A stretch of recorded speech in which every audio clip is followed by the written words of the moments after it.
केहू के साथ कुछ बुरा व्यवहार ना करनी, केहू के गलत सलत भी ना बोलनी। भगवान भी हम लोग के साथ कुछ गलत ना करी है, तो चिंता मत कर।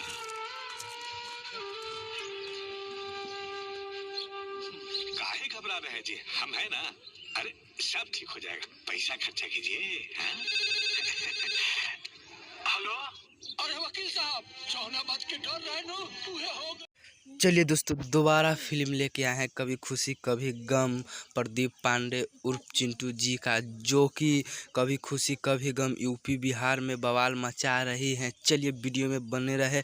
उससे पहले मेरे चैनल पर नए हैं तो मेरे चैनल को सब्सक्राइब कर दीजिएगा और साथ में बेल आइकन दबाना ना भूलिएगा। तो हाँ दोस्तों, मैं बात करने जा रहा हूँ कभी खुशी कभी गम, जो कि प्रदीप पांडे उर्फ चिंटू जी का फिल्म आ रहा है 22 अगस्त को, तो इसे देखना ना भूले।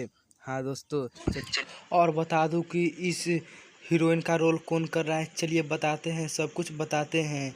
चलिए, इसमें अमरपाली दुबे जो कि हीरोइन का रोल कर रहे हैं, और बहुत सारे एक्टर हैं जो कि सबको बताते हैं।